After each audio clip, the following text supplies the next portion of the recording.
Hello, and welcome to Andre's video blog number 6.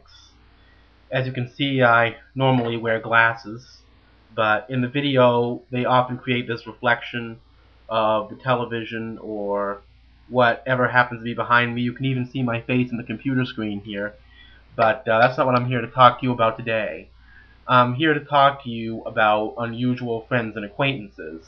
Now, if you have a family who has an unusual quirk in one of its members or all of them, you tend to forgive that very easily. Most people do anyway. As they say, you can choose your friends, but you can't choose your family. Sometimes that cliche has gotten me into a little more trouble than good. But when it comes to friends, I've encountered a lot of unusual people over the past year in particular. Some have had spontaneous illnesses that come up unexpectedly. Some of them seem to have car problems. Some of them complained about the high gas prices, which was legitimate. But lately I've encountered a friend that I've known for many years. We've been through many experiences that has had a very unusual situation.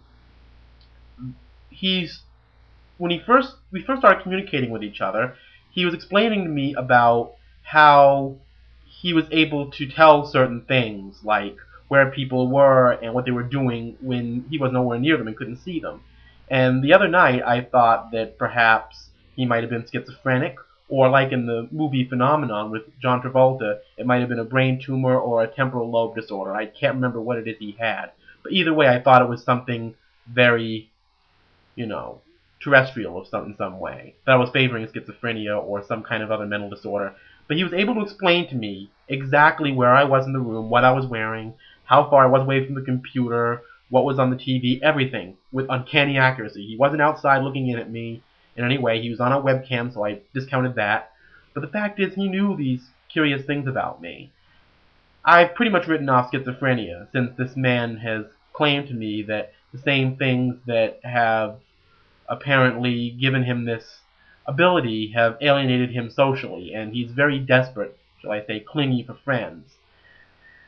Understanding this myself as an unconventional person, 3 years ago I was diagnosed with generalized anxiety and social phobia. It manifests itself in some very unusual ways with me that I'm still trying to figure out.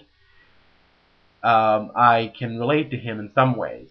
That's one of the reasons also why I make these YouTube videos in the first place, to try to better understand people and to deal with them.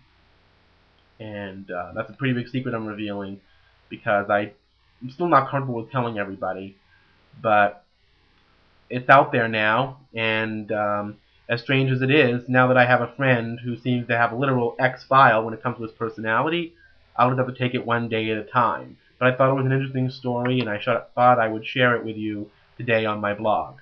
This is Andre's video blog, signing out.